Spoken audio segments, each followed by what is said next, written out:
બોટાદમાં કપાસની આવકના શ્રી ગણેશ 12,000 મણ ઠલવાયો કપાસ। નવા કપાસની સિઝનનો પ્રારંભ થતા સૌરાષ્ટ્રના કોટન યાર્ડ તરીકે ઓળખાતા બોટાદ માર્કેટ યાર્ડમાં કપાસની આવકના શ્રી ગણેશ થયા। બોટાદ માર્કેટિંગ યાર્ડમાં કપાસની મોટા પ્રમાણમાં આવક થઈ। માર્કેટ યાર્ડમાં મોટા પ્રમાણમાં ખેડૂતો કપાસનું વેચાણ કરવા ઉમટ્યા છે। સિઝનની શરૂઆત સાથે બોટાદ કોટન યાર્ડમાં 10 થી 12,000 મણ કપાસની આવક થઈ રહી છે। હાલમાં ખેડૂતો જૂનો અને નવો કપાસ લઈને આવી રહ્યા છે। બોટાદ સહિત આસપાસના અમરેલી, રાજકોટ, અમદાવાદ, સુરેન્દ્રનગર, ભાવનગર સહિત જિલ્લામાંથી ખેડૂતો અહીં કપાસ વેચવા આવી રહ્યા છે। ખેડૂતોને 1400 રૂપિયાથી લઈ 1650 રૂપિયા સુધીનો ભાવ મળી રહ્યો છે। અહીં બોટાદ માર્કેટિંગ યાર્ડનું એક સ્લોગન છે, ખરો તોલ રોકડ વ્યવહાર। બોટાદ માર્કેટિંગ યાર્ડમાં કોઈ પણ જણસ લઈ ખેડૂત વેચવા આવે ત્યારે તેમને તે જ દિવસે તેમના નાના મળી જાય છે, જેના કારણે ખેડૂતને ખૂબ રાહત રહે છે। હાલ સારા ભાવ મળતા ખેડૂતો ખુશ છે। હાલ શરૂઆત છે, આવતા દિવસોમાં રોજ 1 લાખ મણની આવક થશે।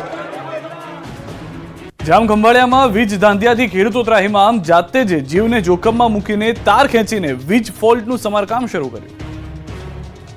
દ્વારકાના જામખંભાળિયામાં પૂરતી વીજળી ન મળતા ખેડૂતો ત્રાહિમામ પોકારી રહ્યા છે। પાકને પિયત માટે ખેડૂતોને ભારે હાલાકી થઈ રહી છે।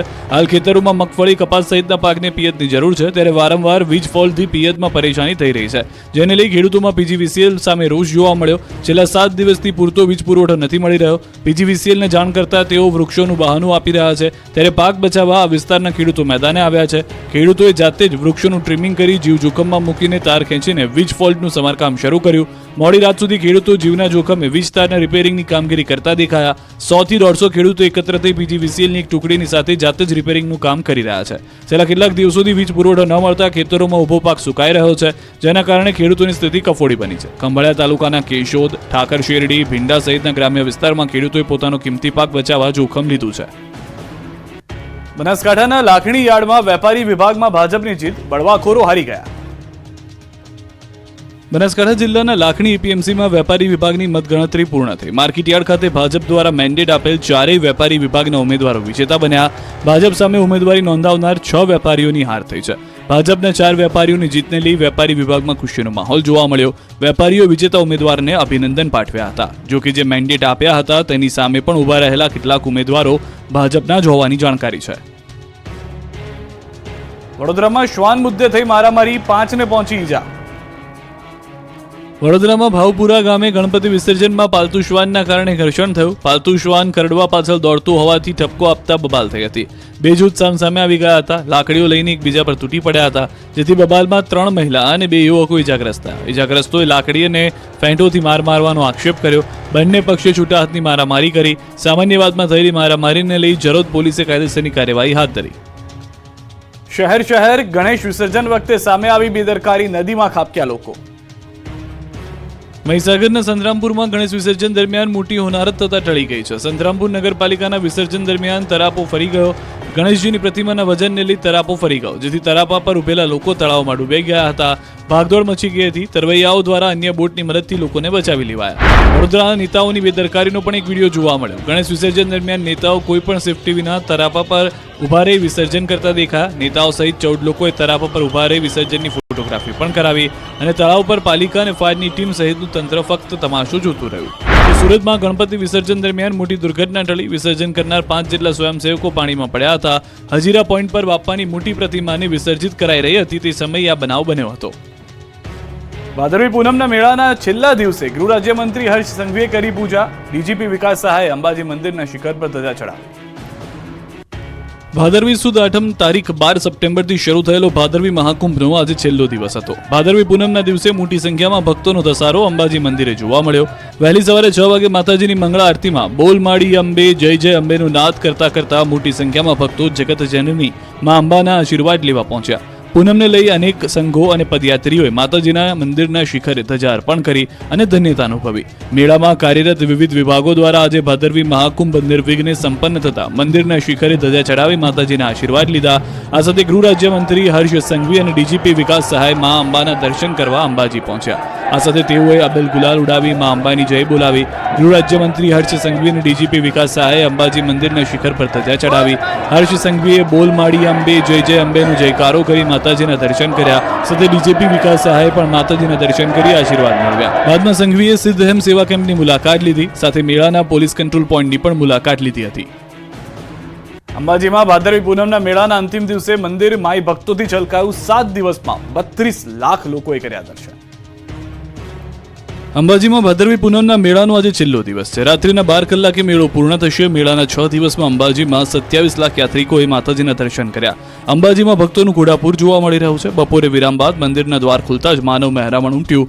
ભક્તો માના દર્શન કરીને ધન્યતા અનુભવી રહ્યા છે. મા જગત જનની જગદંબાની આરાધના કરવાનું સૌભાગ્ય મળ્યું છે ભટજી પરિવારને. સિદ્ધપુરના 4 ભટજી પરિવારમાં અંબાની આરતી અને પ્રસાદ કરે છે. મંદિરમાં વિસાતંત્ર તરીકે પૂજાય છે મા જગદંબા. મા અંબાના દર્શનાર્થે આવેલા પુરુષોના ગ્રુપે આકર્ષણ જમાવ્યું. 70 પુરુષો પાઘડી પહેરીને ભાદરવી પૂનમના મેળામાં મા અંબાના દર્શન કરવા પહોંચ્યા. ભાદરવી પૂનમના મેળામાં માત્ર ગુજરાતમાંથી જ નહીં દેશભરમાંથી ભક્તો મા અંબાના દર્શન માટે પહોંચી રહ્યા છે. ત્યારે રાજસ્થાનથી પણ એક પરિવાર પોતાની માનતા પૂરી થતા મા અંબાજીના દર્શને આવ્યો. દીકરીના જન્મની માનતા પૂરી થતા પરિવારજનોએ મા અંબાના ચરણોમાં શીશ ઝુકાવ્યું. અમદાવાદના રાણીપથી એક યુવતી દંડવત પ્રણામ કરતા અંબાજી પહોંચી. માતાજીએ મનોકામના પૂરી કરતા યુવતીએ પણ પોતાની માનતા પૂર્ણ કરી. જમીનના રૂપિયાની મથામણ દૂર થતા યુવતી દંડવત પ્રણામ કરીને અંબાજી પહોંચી. અમદાવાદના રાણીપથી દંડવત પ્રણામ કરતા અંબાજી પહોંચ્યો દીકરો. પિતાને પેરાલિસિસ થઈ જતા દીકરાએ માનતા રાખી. ડોક્ટર્સે પણ જવાબ આપી દીધો, પણ માતા પરથી આસ્થા ન ડગી. માએ પરચો આપ્યો અને પેરાલિસિસ દૂર થયો. પિતાનો પેરાલિસિસ ઠીક થતા દીકરાએ દંડવત પ્રણામ કરીને અંબાજી પહોંચી માનતા પૂર્ણ કરી. મા અંબા પ્રત્યે ભક્તોની અતૂટ આસ્થા છે. એક મહિલા માનતા પૂરી કરવા આવ્યા. આંખ પર પાટા બાંધી દંડવત પ્રણામ કરતા માને દ્વાર પહોંચ્યા. આ યુવતી છેલ્લા 16 વર્ષથી આ પ્રકારે અંબાજી પહોંચે છે. પદયાત્રા દરમિયાન એક કંડક્ટરનો વિડીયો પણ વાયરલ થયો. આ વિડીયોમાં કંડક્ટર મેળાની મોજ માણતા અને નાચતા દેખાયા. હવે અંબાજી મંદિરમાં આવતીકાલથી દર્શન અને આરતીનો સમય રાબેતા મુજબ રહેશે. સવારની આરતી 7:30 કલાકે થશે અને રાત્રે 9 વાગ્યા સુધી જ મંદિર ખુલ્લું રહેશે. અંબાજીમાં પત્રકાર મિત્રો દ્વારા પણ મા અંબાની ધજા ચડાવવામાં આવી. ભાદરવી પૂનમનો મેળો સંપન્ન થયો છે. મેળાના અંતિમ દિવસે લાખો માઈ ભક્તો અંબાજી ઉમટી પડ્યા હતા. અંબાજી શહેર અને અંબાજી તરફ આવતા તમામ રસ્તાઓ બોલ માડી અંબે જય જય અંબેના નાદથી ગુંજતા રહ્યા. અંબાજીમાં પણ ભક્તોનો સાગર ઘૂઘવાયો. લાખો માઈ ભક્તોએ મા અંબાને ધજાઓ ચડાવી. ત્યારે પૂનમના પવિત્ર દિવસે શક્તિપીઠ અંબાજી મંદિરના શિખર પર પત્રકારો દ્વારા પણ ધજા ચડાવવામાં આવી. પત્રકારો સાથે માહિતી વિભાગ દ્વારા પણ ધજા ચડાવાય. સમગ્ર ગુજરાતના માહિતી વિભાગની ટીમ દ્વારા ધજા ચડાવાય. જે દરમિયાન મેળાનું કવરેજ કરવા આવેલા ગુજરાતભરના પત્રકારો, માહિતી વિભાગના કર્મચારીઓ જોડાયા. બોલ માડી અંબે જય જય અંબેના નાદ સાથે માતાજીને ધજા અર્પણ કરી ધજા ચડાવી. સમગ્ર ગુજરાતના લોકોના સ્વાસ્થ્ય માટે અને શાંતિભર્યું વાતાવરણ રહે તે માટે માને પ્રાર્થના કરવામાં આવી. ઊંઝા ઉમિયા ધામમાં ધજા મહોત્સવ પૂર્ણ. 15 લાખથી વધુ ભક્તોએ કર્યા દર્શન. 7 દિવસથી ચાલતા ઊંઝા ઉમિયા ધામ ધજા મહોત્સવની પૂર્ણાહુતિ થઈ. 12 સપ્ટેમ્બરથી શરૂ થયેલા મહાધજા મહોત્સવમાં દેશ વિદેશથી ભક્તો ઉમટી પડ્યા. 7 દિવસ દરમિયાન 15 લાખથી વધુ લોકોએ માના દર્શન કર્યા. ઠેર ઠેરથી ભક્તોએ મા ઉમિયાના ચરણમાં શીશ ઝુકાવીની ધન્યતા અનુભવી. ધજા મહોત્સવના અંતિમ દિવસે ભક્તોની ભારે ભીડ ઉમટી પડી. ઉપરથી પૂનમ હોવાથી સવારથી જ મંદિર માઈ ભક્તોથી ઉભરાયું. સવારથી જ જય માતાજીના નાદથી આકાશ ગુંજી ઉઠ્યું. જાણે કીડિયારું ઉભરાયું હોય તેવા દ્રશ્યો જોવા મળ્યા. માતાજીનો ચાચર ચોક જય ઉમિયાના નાદથી ગુંજી ઉઠ્યો. મા ઉમિયાના દર્શન માટે ભક્તોની લાંબી લાઈનો લાગી. મા ઉમિયાના દર્શન કરી ભક્તો ધન્ય બની ગયા. આ ધજા મહોત્સવના 6થા દિવસે બહુચરાજી તાલુકાના પાટીદાર સમાજ દ્વારા 500 કરતાં વધુ ધજાઓ મા ઉમિયાના શિખરે ચડાવવામાં આવી. આ મહોત્સવ દરમિયાન 11,000 કરતાં વધુ ધજા મંદિરના શિખર પર ભક્તોએ ચડાવી. દર કલાકે 168 ધજાઓ મા ઉમિયાના નિજ મંદિરના શિખરે ચડાવવામાં આવી. જગત જનની મા ઉમિયાના પ્રાગટ્યના 1868 વર્ષની ઉજવણી કરવામાં આવી. ઉમિયા માતાજી મંદિરે ધજા મહોત્સવ America, Canada, London, Australia, New Zealand, Uganda, Kenya સહિતના દેશોમાં વસતા ઉમા ભક્તોએ ધજા નોંધાવી. તો ઉમિયા માતાજીના મંદિરની દાનપેટીમાં લોકોએ ખૂબ જ સારું દાન કર્યું. 7 દિવસમાં લાખો રૂપિયાનું દાન આવ્યું. 4 ગોલક દાનથી છલકાયા. પૂનમને લઈને મંદિરોમાં ભક્તોનું ઉમટ્યું ઘોડાપૂર. ભાદરવી પૂનમને લઈને મંદિરોમાં ભારે ભીડ જોવા મળી હતી. ભાદરવી પૂનમને લઈ યાત્રાધામ શામળાજીમાં ભક્તોનું ઘોડાપૂર ઉમટ્યું. શ્રાદ્ધ પક્ષમાં પિતૃતૃપ્તિ માટે વિષ્ણુ ભગવાનના દર્શનનું અનોખું મહત્વ છે. ત્યારે યાત્રાધામ શામળાજીમાં વહેલી સવારથી ભક્તો મોટી સંખ્યામાં ઉમટી પડ્યા છે. મંદિર પરિસરમાં વહેલી સવારથી જ ભક્તોની લાંબી લાઈનો લાગી હતી. કાળિયા ઠાકરના દર્શન કરી ધન્યતા અનુભવી. ભગવાન શામળિયાને વિશિષ્ટ શણગાર કરાયો. ભગવાનને ખાસ સોનાની વરમાલા પણ સહિત હીરાજડિત મુકટ પહેરાવવામાં આવ્યો. ખાસ કારીગરો દ્વારા તૈયાર કરાયેલા વાઘા ભગવાન શામળિયાને પહેરાવવામાં આવ્યા. આજના દિવસે અલગ અલગ મનોરથના દર્શન થયા. બીજી તરફ સાબરકાંઠાના મંદિરોમાં પણ ભક્તોની ભીડ જોવા મળી. ભાદરવી પૂનમ નિમિત્તે હજારોની સંખ્યામાં માઈ ભક્તોમાં અંબાજીના શરણે પહોંચ્યા. મંદિર ભક્તોથી ઉભરાયું. સાબરકાંઠા જિલ્લાના સ્ટેટ RMB દ્વારા ધજા ચડાવવામાં આવી. હિંમતનગર ખેડબ્રહ્માના RMBના કર્મચારી સહિત અધિકારીઓ ધજા ચડાવી હતી. બોલ મારી અંબે જય જય અંબેના નાદથી સૌ કોઈ જોડાઈ ગયા હતા અને મોટી સંખ્યામાં કર્મચારીઓ મંદિરની પ્રદક્ષિણા કરી ધજા ચડાવતા નજરે પડ્યા. પાવી જેતપુરમાં ભારજ નદી પરના બ્રિજના 2 કટકા થયા. લોકોને ભારે મુશ્કેલી, 30 કિલોમીટરનો ચક્રાવો ખાવા મજબૂર. છોટાઉદેપુર પંથકમાં ભારે વરસાદ બાદ ચારે બાજુ ખાનાખરાબી થઈ. તોડફોડિયા વરસાદથી અનેક રોડના હાલ તો બેહાલ થઈ ગયા. સાથે સાથે જ પાવી જેતપુર નજીક આવેલી ભારજ નદી ઉપરના બ્રિજના 2 ટુકડા થઈ ગયા. બ્રિજ તૂટ્યાને એકાદ માસ થઈ ગયો છતાં તંત્રના પેટનું પાણી નથી હલતું, જેના કારણે આ પંથકના લોકોને ભારે હાલાકી થઈ રહી છે. મધ્યપ્રદેશ અને વડોદરાને જોડતા નેશનલ હાઈવે નંબર 56 પરથી પસાર થતા રાહદારીઓને હવે 30 કિલોમીટરનો ચક્રાવો લગાવવાનો વારો આવ્યો છે. અસંખ્ય ગામો માટે હવે આ એકમાત્ર માર્ગ છે અને અહીંથી પસાર થતા તમામ વાહન ચાલકો તકલીફ વેઠી રહ્યા છે. 108માં સારવાર અર્થે જતા દર્દીની હાલત પણ ખરાબ થઈ રહી છે. જે માર્ગ પર ડાયવર્ઝન આપ્યું છે ત્યાં ખાડાઓનું સામ્રાજ્ય છે, જેથી વાહનોનું નુકસાન તો થઈ જ રહ્યું છે, સાથે સાથે શારીરિક તકલીફ વેઠવાનો પણ વારો આવી રહ્યો છે. બીજી તરફ ધૂળની ડમરીઓથી પણ વાહન ચાલકો પરેશાન થયા છે. સતત અકસ્માત થવાનો ભય સતાવી રહ્યો છે. આ રસ્તે પસાર થવું ખૂબ જ મુશ્કેલ બન્યું છે. ત્યારે હવે વહેલી તકે તંત્ર જાગે અને રસ્તાના ખાડા પૂરે તેવી માંગ ઉઠી છે. જૂનાગઢનો ધોરણ 12 પાસ યુવક બન્યો છે મુન્નાભાઈ MBBS. રોગચાળો વકર્યો છે ત્યારે લોકોને લૂંટવા માટે રાજ્યમાં નકલી મુન્નાભાઈ MBBS નો રાફડો પણ ફાટ્યો છે. જૂનાગઢના પ્લાસવા ગામેથી ધોરણ 12 પાસ થયેલો યુવક ડિગ્રી વગર તબીબ બની ગયો અને દુકાનમાં દવાખાનું ખોલી દર્દીઓનું નિદાન કરતા પોલીસની ટીમ દરોડા પાડી રંગે હાથે ઝડપી લીધો. દવાખાનામાંથી દવાઓ અને ડ્રેસિંગના સાધનો પણ મળ્યા. પોલીસે બાતમીના આધારે દરોડા પાડ્યા. નકલી તબીબ જૂનાગઢનો ઇન્દ્રીસ ગાંચી ગામમાં મેલડીમાંની ગારી પાસે મકાનમાં આવેલ દુકાન ભાડે રાખી દવાખાનું ચલાવતો. યુવક પાસે કોઈ પણ જાતની ડિગ્રી ન હોવા છતાં દવાખાનામાં જ દવાઓનો જથ્થો પણ ઝડપાયો છે. દર્દીઓને તપાસી એન્ટીબાયોટિક્સ, એલોપેથી સહિતની દવાઓ આપતો કુલ 64,000ના મુદ્દામાલ સાથે ઝડપી લેવામાં આવ્યો છે આ ફરજી ડોક્ટરને. સુરતમાં હની ટ્રેપમાં ફસાવી બ્લેકમેલ કરતા યુવાનનો આપઘાત, વેશ પલટો કરી પોલીસે 2 આરોપીની ધરપકડ કરી. સોશિયલ મીડિયામાં અજાણી યુવતીના નામે કોઈ ફ્રેન્ડ રિક્વેસ્ટ આવે તો ચેતી જજો, નહીં તો જશે જીવ. રાજસ્થાનના કઠિયાવાડ સુરતના યુવાનને હની ટ્રેપમાં ફસાવતા યુવાને આપઘાત કર્યાનો ખુલાસો થયો. સુરતમાં યુવકના આપઘાતના કેસમાં પોલીસે ગામે ગામ વેશ પલટો કરી 2 આરોપીને ઝડપ્યા. તાજેતરમાં શહેરમાં સાયબર ટોળકીનો ભોગ બનેલા યુવકે આપઘાત કરી લીધો. ટોળકીના સાગરીત સગીર સહિત 2 આરોપીઓને રાજસ્થાનથી ધરપકડ કરાઈ. કતારગામના મૃતક યુવકને પહેલા યુવતીના નામે રિક્વેસ્ટ મોકલી હતી, બાદમાં અશ્લીલ વિડીયો બતાવી બ્લેકમેલ કરી 4-5 હજાર પડાવી લીધા. વધુ રૂપિયા માટે ટોળકી વારંવાર બ્લેકમેલિંગ કરતી, જેથી આરોપીઓના માનસિક ત્રાસથી કંટાળી યુવકે આપઘાત કર્યાનું પોલીસ તપાસમાં ખુલ્યું. સાયબર ટોળકીનો મૃતકના મોબાઈલ પર રૂપિયા માટે કોલ આવતા સમગ્ર હકીકત જોવા મળી. કતારગામ પોલીસે બેંક ડિટેલ્સ અને QR કોડના આધારે આરોપીને ઝડપ્યા. આરોપીઓ પાસેથી અસંખ્ય મોબાઈલ નંબરો મળી આવ્યા.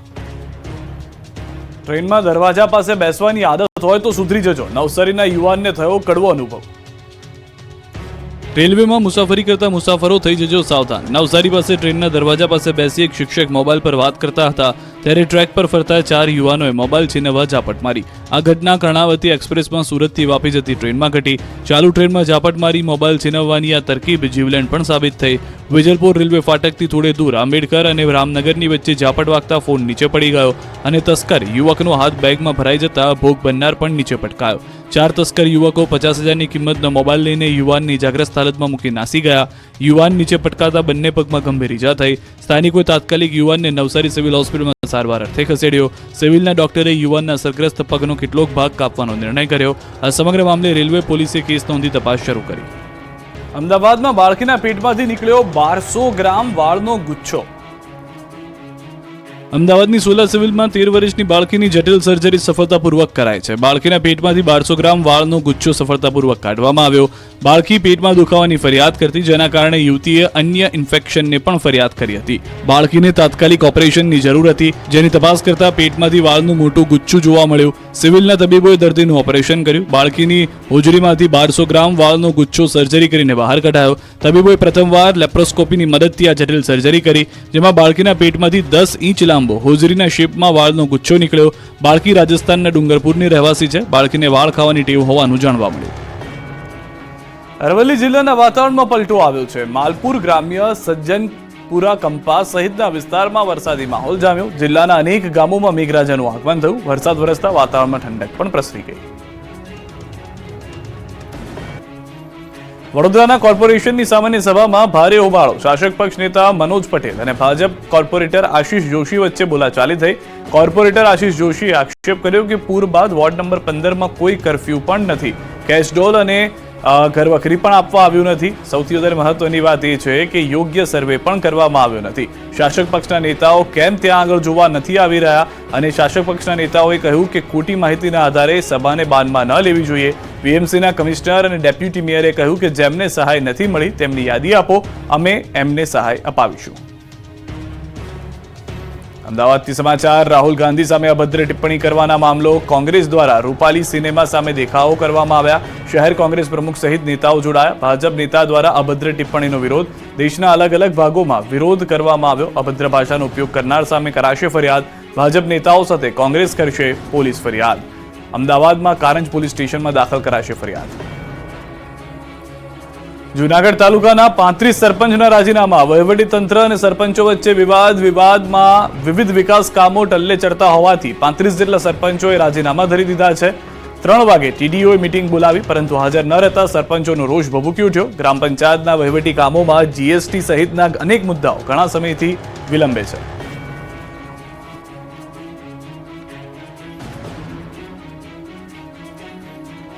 સ્થાનિક સ્વરાજની ચૂંટણી પહેલા ફરી રાજપૂત સમાજે રણ મેદાનમાં ઉતરવાની તૈયારી કરી લીધી. સ્થાનિક સ્વરાજની ચૂંટણી પહેલા ફરી એકવાર ક્ષત્રિય સમાજે આંદોલનની તૈયારી કરી લીધી છે. પરસોત્તમ રૂપાલાના બોલતી નારાજ રાજપૂતો ફરી એકવાર રણ મેદાનમાં ઉતરવાની તૈયારી કરી રહ્યા છે. જોકે આ વખતે મુદ્દો છે રાજનીતિનો નહીં, પણ સમાજની ચિંતા, ચિંતન અને મનોમંથનનો. આ માટે રાજપૂત ક્ષત્રિય શક્તિ અસ્મિતા મંચ બનાવી 20મીએ સંગઠનની તાકાતનું પ્રદર્શન કરશે. 20મી સપ્ટેમ્બરે અમદાવાદના ગોતામાં આવેલા રાજપૂત ભવનમાં મળનારા મહાસંમેલનમાં શક્તિ પ્રદર્શન કરશે. ક્ષત્રિય સમાજને એક કરવા માટે મહાસંગઠન બનાવાશે. આ સંમેલન સમાજના ભાગલા માટે નહીં, પણ સમાજને એક કરવા હેતુ થવું જોઈએ. સમસ્ત ક્ષત્રિય શક્તિ અસ્મિતા મંચ નામના સંગઠનની જાહેરાત કરવામાં આવશે, જેના પ્રમુખ તરીકે ભાવનગરના મહારાજા વિજયરાજસિંહજી ગોહિલની તાજપોશી કરવામાં આવશે. રાજા રજવાડાઓથી લઈ સંસ્થાના આગેવાનોએ આમંત્રણ અપાયું છે. ક્ષત્રિય સમાજના રાજકીય આગેવાનો પણ જોડાશે. 5000થી વધારે લોકો આ સંમેલનમાં હાજર રહે તેવી શક્યતા છે. ભાજપના સદસ્યતા અભિયાનને લઈને ઠેર ઠેર હોબાળો થઈ રહ્યો છે. દેશભરમાં ભાજપનું સદસ્યતા અભિયાન ચાલી રહ્યું છે, ત્યારે મહેસાણાના વિસનગરમાં સભ્ય બનાવવાને લઈને વિવાદ સર્જાયો છે. વિસનગરમાં દર્દીઓને ભાજપ સભ્ય બનાવવાનો આક્ષેપ થતા ખળભળાટ મચી ગયો છે. મહેસાણાના વિસનગરમાં સિવિલમાં દર્દીઓને જાણ થતા હોબાળો મચ્યો. એક વ્યક્તિએ વિડીયો બનાવીને વાયરલ કર્યો. ઇન્જેક્શન લેવા ગયેલા દર્દી પાસે માંગણી કરાઈ. મોબાઈલ નંબર, ઓટીપીની માંગ થતી હોવાનો આક્ષેપ છે. બાદમાં સિવિલના કર્મીનો માફી માંગતો વિડીયો પણ વાયરલ થયો. તો ભાવનગરના નગર પ્રાથમિક શિક્ષણ સમિતિના અધ્યક્ષ મેસેજ વાયરલ થયો. ભાજપના સદસ્ય બનવા માટે નિકુંજ મહેતાએ શિક્ષકોના ગ્રુપમાં શેર કરેલા મેસેજનો સ્ક્રીનશોટ વાયરલ થયો. મેસેજમાં શિક્ષકો અને તેમના પરિવારને ભાજપના સદસ્ય બનાવવા માટે અપીલ કરવામાં આવી. સદસ્યતા અભિયાનને લઈ નગર સેવકોનો વિડીયો પણ વાયરલ થઈ રહ્યા છે, જેમાં યુવરાજસિંહ 100 સભ્ય બનાવો અને 500 રૂપિયા લઈ જાઓ તેવું કહેતા દેખાયા છે. જેને લઈને શહેર ભાજપ પ્રમુખ અભય ચૌહાણે સ્પષ્ટતા કરી, કહ્યું કે પાર્ટી તરફથી આ પ્રકારનું કોઈ આયોજન નથી અને આવી કોઈ સૂચના પણ આપવામાં આવી નથી. બનાસકાંઠામાં ભાજપના સદસ્યતા અભિયાનમાં શિક્ષકો જોડાયા. શિક્ષકોના ફોટા ભાજપ પ્રમુખ કીર્તિસિંહ વાઘેલા સાથે વાયરલ થયા. શિક્ષકોને ભાજપના સભ્ય બનાવતા અનેક સવાલો ઉભા થયા. મિશ્ર ઋતુના કારણે રાજ્યમાં વકર્યો રોગચાળો, ઘરે ઘરે માંદગીના ખાટલા. રાજ્યમાં રોગચાળાએ માજા મૂકી છે. બેવડી ઋતુના કારણે મચ્છરજન્ય અને પાણીજન્ય રોગચાળો વકર્યો છે, જેના કારણે હોસ્પિટલો દર્દીઓથી ઉભરાઈ રહી છે. રાજકોટ, સુરત અને અમદાવાદના દ્રશ્યો જુઓ. સિવિલ હોસ્પિટલમાં દર્દીઓની લાઈન લાગી છે. ડેન્ગ્યુના કેસમાં અચાનક ઉછાળો જોવા મળ્યો છે. સૌથી ખરાબ હાલત છે સુરતની. સુરતમાં મિશ્ર ઋતુના કારણે રોગચાળાએ માથું ઉંચકતા સુરતની હોસ્પિટલમાં બેડ ખૂટી પડ્યા છે. સુરતમાં મચ્છર અને પાણીજન્ય રોગોમાં વધારો થયો. બાળકોમાં શરદી, ખાંસી, ઝાડા ઉલટીના કેસોમાં વધારો થયો. નવી સિવિલ હોસ્પિટલમાં બાળ રોગની ઓપીડી ઉભરાઈ છે. ડેન્ગ્યુના સૌથી વધુ કેસ નોંધાઈ રહ્યા છે. તો રાજકોટમાં પણ ડેન્ગ્યુના કેસમાં અચાનક ઉછાળો આવ્યો છે. 29 કેસ નોંધાયા. સામાન્ય બીમારીના 2342 કેસ, શરદી ઉધરસના 1239 કેસ નોંધાયા. તાવના 739 કેસ, ઝાડા ઉલટીના 359 કેસ, તો ટાઇફોઇડના 5 કેસ, કમળાના 2 કેસ, તો મેલેરિયાના 2, ચિકનગુનિયાનો 1 કેસ નોંધાયો છે. મિશ્ર ઋતુની અસરમાં વાયરલ અને મચ્છરજન્ય બીમારીના કેસ અચાનક વધ્યા છે. ડબલ ઋતુમાં સ્વાસ્થ્યની કાળજી રાખવી ઉપરાંત લક્ષણો દેખાય તો તબીબોનો સંપર્ક કરવા પણ સલાહ અપાઈ રહી છે. બેવડી ઋતુના કારણે અમદાવાદ શહેરમાં રોગચાળો વકર્યો છે. અમદાવાદની સિવિલ હોસ્પિટલના હાલ દર્દીઓથી ઉભરાયેલા જોવા મળી રહ્યા છે. સોલા સિવિલમાં છેલ્લા એક સપ્તાહમાં 13,568 ઓપીડી નોંધાય. એમાં પણ મચ્છરજન્ય રોગચાળાએ તો માજા મૂકી છે. એક સપ્તાહમાં ડેન્ગ્યુના 116 કેસ, જ્યારે મેલેરિયાના 29 કેસ નોંધાયા, જ્યારે વાયરલ ઇન્ફેક્શનના 2072, ચિકનગુનિયાના 14 અને સ્વાઇન ફ્લૂના 10 કેસ નોંધાયા. વધી રહેલા રોગચાળાને લઈને સોલા સિવિલના ARMO લોકોને સ્વાસ્થ્યની કાળજી લેવા સલાહ આપી રહ્યા છે.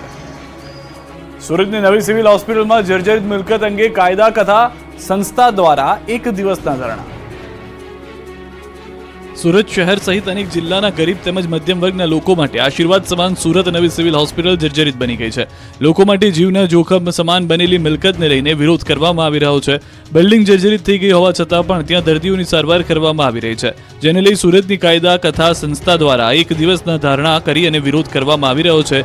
સિવિલ હોસ્પિટલની જૂની બિલ્ડિંગ જર્જરિત હોવાને લઈને ગાંધીનગરથી આરોગ્યની ટીમ સુરત ખાતે દોડી આવી હતી, તેમજ મિલકતનું નિરીક્ષણ કર્યું હતું, જેમાં મિલકત અત્યંત જર્જરિત હોવાનું સામે આવતા મિલકતને 2 મહિનામાં ખાલી કરવાના આદેશ કરવામાં આવ્યા હતા.